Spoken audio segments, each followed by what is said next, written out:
Quarrels. I'm Annie. I'm chilling. A little update on last week. I did indeed get. I made that little new specialty, the little specialization in my program. Yeah, I made it. I just kind of was like, hey, this is something I want to specialize in. They didn't offer it as a specialty, so I was like, I'm gonna make it. So I picked a couple classes that related. I have my practicum lined up. We're doing it, babes. So I'm excited about that one. I'm also very tired. It's been a long week. What can you say? But I'm calling my mom after this, so that's gonna be cool. Um, it's October. It's a new development for us. It is October, which means that we are done talking about September's topic. We're moving on to October's topic. 'Cause that's what happens when the month changes. Ignore how blue my tongue is. My mom got me a big box of candy, and I had a ring pop before this because I did not think about consequences. We're doing great, you guys. So this whole month we're talking about existentialism, or not existential. We're talking about philosophies. This week is existentialism and nihilism. Um, but it's different philosophies that are very common in the world today. I think we've got like because nihilism and existentialism today. We've got stoicism is next week. That one I'm excited for. I mean, I'm excited about all of them. I've already written most of them. So it's just a matter of filming, which means that I have to find a time where I can sit down for 15 minutes straight. It's harder than you would think. Not that you would think. I'm a very busy person by nature. So, anyways, existentialism and nihilism. So, what are those? It's actually pretty simple if you break it down. Nihilism has a bunch of different definitions. It depends on what kind of nihilism we're talking about. Blah blah blah blah blah. We are talking about philosophical existential nihilism. We're calling it nihilism because I'm not saying all of those big words all the time. That's way too many words, and I don't want to do it. So, existential nihilism. The philosophical definition is extreme skepticism, maintaining that nothing in the world has a real existence. Basically, nothing matters. Nothing matters. That's nihilism. Nietzsche, if you know of Friedrich Nietzsche, he was the most prominent nihilist. Nietzsche was a weird dude. My German teacher last year had us translate a bunch of Nietzsche quotes because they're hilarious. His most famous, as I'm sure you've heard, is the whole "God is dead and we killed him," that speech thing that he did. Um, like, okay, Nietzsche, calm down. He's he's weird. And then existentialism basically says that we are each individually responsible for creating purpose or meaning in our own lives, which good luck with that. We're going to talk about in 2 weeks we're going to talk about kind of one of the theories on how we can create purpose in our own lives. Spoiler alert, does not work very well. Um so nihilism, existentialism, they're very closely related because nihilism basically just says nothing matters, nothing has a purpose, everything is a mistake, we all just kind of popped into existence and who cares. And existentialism says yeah to all of that, and also um we have to make meaning for ourselves. So we're just going to call it nihilism from now on, and there's going to be a couple things. Um, but basically, with that, why are we talking about it? Because obviously, we don't believe that everything just kind of popped into existence randomly with no care. But a lot of people do. I mean, that's the basis for like evolution, right? And for the Big Bang Theory as it stands today is the whole who cares? Nothing, everything just boop. This is the worldview for a lot of people. And so when you are talking to atheists, you're going to be running into a lot of nihilists and a lot of existentialists, and they may not use the words nihilist and existentialist. Um, but I think it's important to at least be familiar with it, and that's why we're doing this entire series as we get into it. Um, and what I think is really interesting is with each of these philosophies, there are groups that call themselves like the Christian version of that philosophy. So there are Christian nihilists. Um, and I thought that was fascinating because you would think that like the basis of our belief is that everything does matter.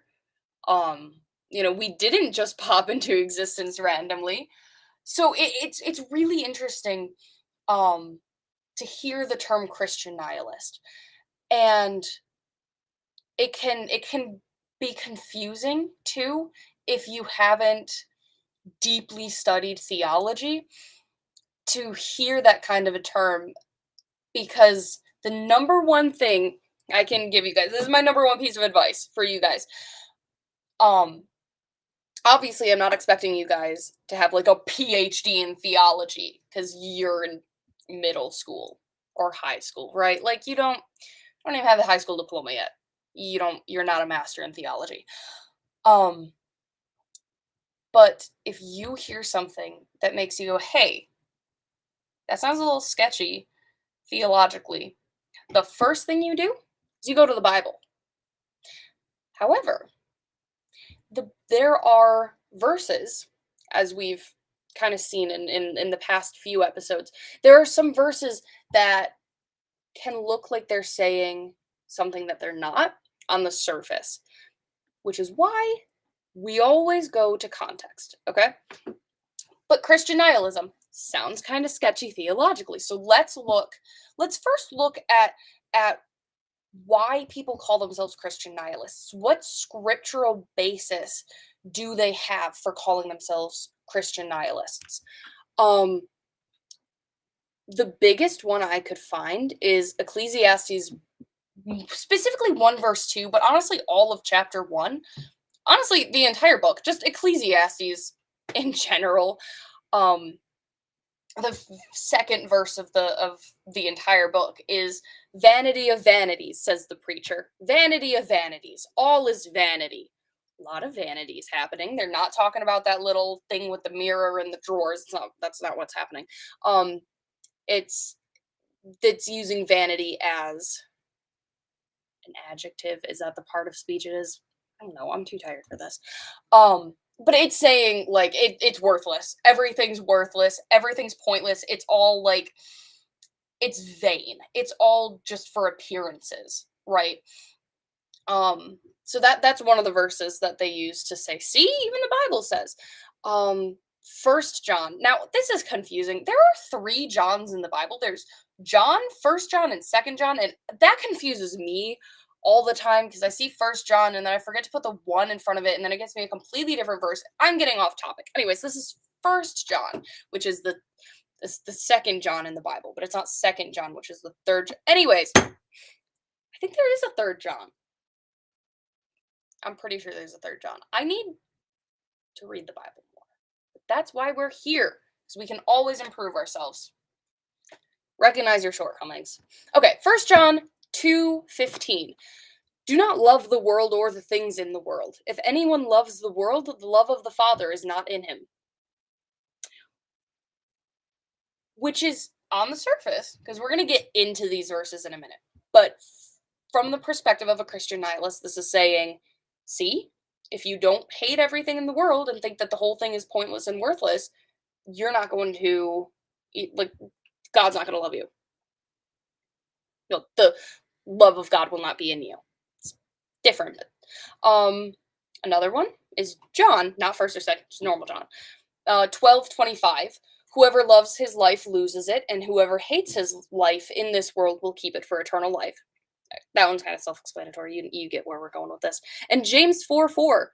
Therefore, whoever wishes to be a friend of the world makes himself an enemy of God.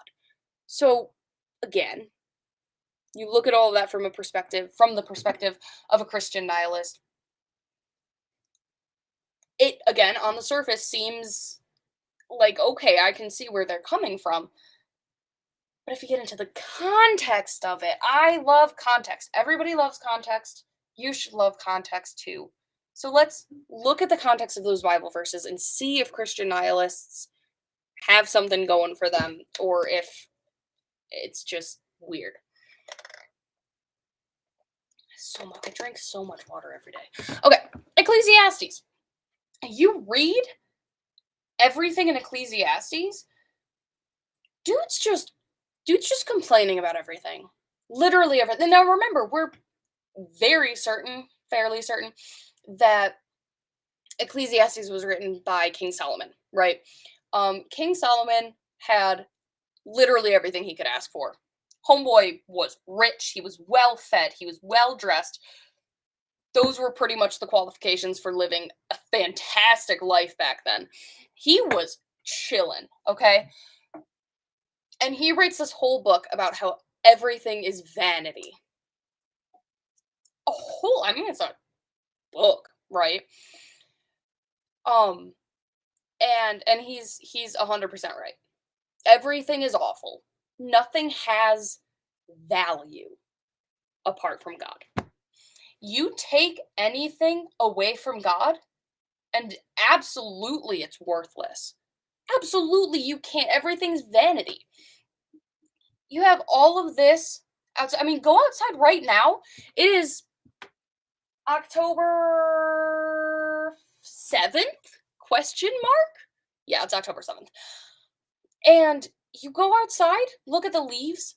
Aren't they pretty? You're going to hear 1,000 people talking about how pretty the leaves are, but no one made it. It just happened to look like that. So it's just pretty for the sake of being pretty. Like that is inherently vanity. It feels like a facade if there was nobody who made it for their glory, you know? Um I have a whole bunch of like verses here in I'm trying to figure out what my notes are. I wrote this a few days ago and I don't it whatever. Um there's oh, that's right. So chapter 9 verse 7 to 10 says, "Go eat your bread with joy and drink your wine with a merry heart, for God has already approved what you do. Let your garments always be white, let not oil be lacking on your head. Enjoy life with the wife whom you love, all the days of your vain life that he has given you under the sun, because that is your portion in life, and in your toil at which you toil under the sun. Whatever your hand finds to do, do it with your might, for there is no work or thought or knowledge or wisdom in Sheol to which you are going." Um, that's a lot of fancy, old-timey words for party. Party it up in moderation. Don't party without committing sins. We're gonna say that. But just go enjoy it. Enjoy life. Okay?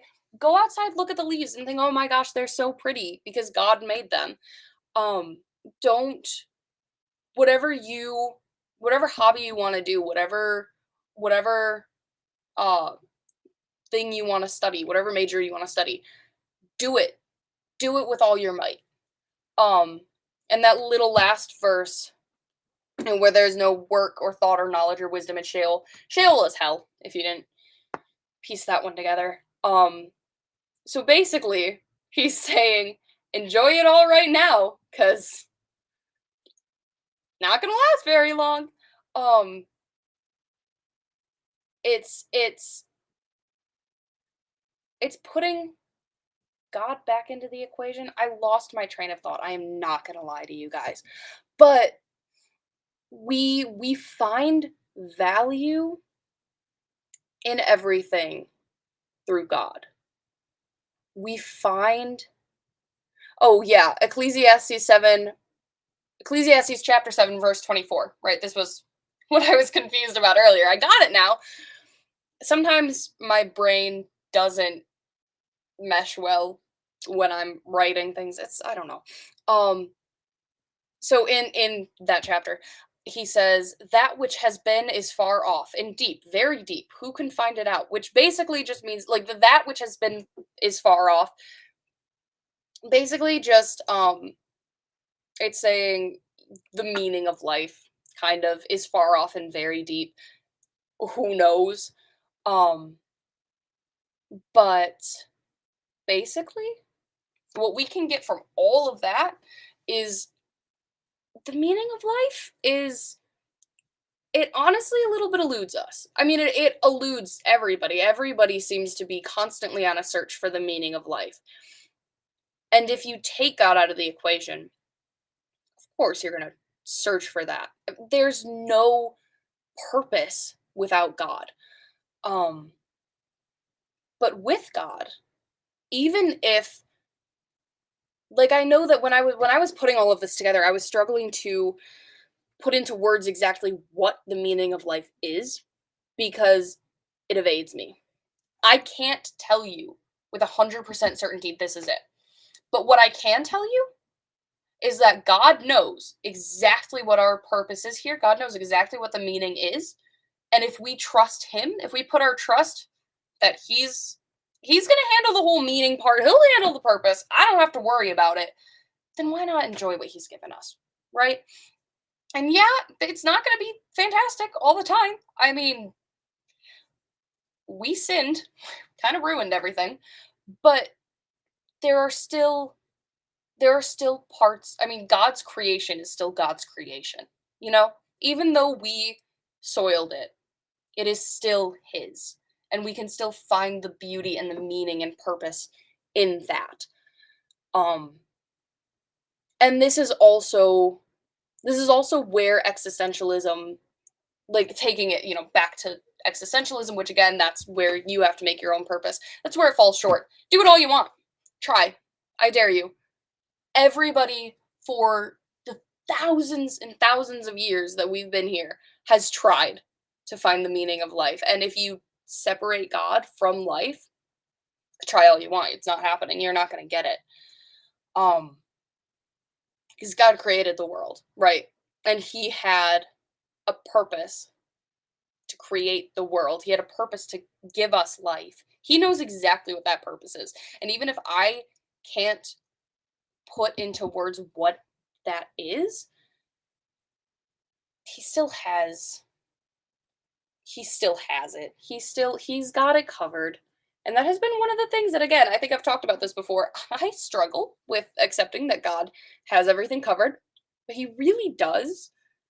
Trusting that is difficult, but it's worth it. Um so that was kind of Ecclesiastes, right? We're gonna kind of, okay, we only have like three more verses. Um so First John, right? That was the one that said like the whole do not love the world or the things in the world. Um yes, accurate. Obviously it's in the Bible. But what does that mean? Because I just told you guys to go enjoy life, to go like love everything that the leaves outside. They're beautiful. I love them. Go love, donut sticks, the giant donut stick poster. So should I stop? Should I stop loving everything on earth? No.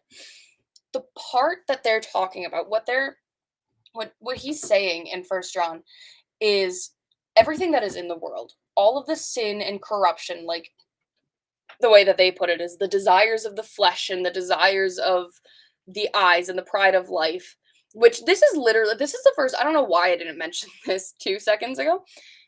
The verse that I'm reading to you guys right now is the verse that immediately follows First John 2 verse 15. Okay, so this is 16. This is verse 16, and it says, for all that is in the world, the desires of the flesh and the desires of the eyes and pride of life is not from the Father, but is from the world. So yeah, go love your donut sticks. Go love the pretty leaves that fall on the ground.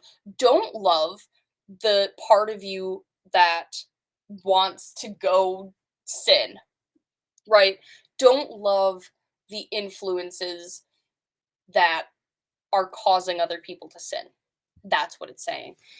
If you love those things, then you don't love, like the love of God is not in you.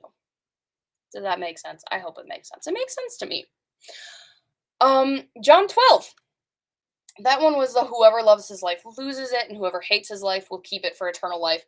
Priorities. If you prioritize your life and the worldly things, then you're not prioritizing God, and that is against the Ten Commandments, the whole thou shalt have no other gods before me. That's all that it is. Matter of priorities. John 4. Is also priorities. The verses that lead up to James 4, or did I say John 4? James 4. The verses that led up to James 4 say, this is 1 to 3. What causes quarrels and what causes fights among you? Is it not this, that your passions are at war within you? You desire and do not have, so you murder. You covet and cannot obtain, so you fight and quarrel. You do not have because you do not ask. You ask and do not receive because you ask wrongly to spend it on your passions. And then, just as a reminder, James 4 said, therefore, whoever wishes to be a friend of the world makes himself an enemy of God. Again, priorities. That's all it is just your passions are at war within you, as they so eloquently puts it. That's why I love the Bible. I don't have to try and sound smart, because the Bible's just, it's the smartest thing ever. So, like, I don't have to pretend. The Bible's smarter than I'll ever be. So the whole, your passions are at war within you. You have, your the drive that caused Adam and Eve to sin is in all of us. It's that temptation, right? When you look at somebody else doing something that looks super fun and you want to go join them, but you know you're not supposed to, that is sin, right? We all know that. And that part of you, if you love that part of you, if you prioritize that part of you over God, that's what they're talking about. So that's really it.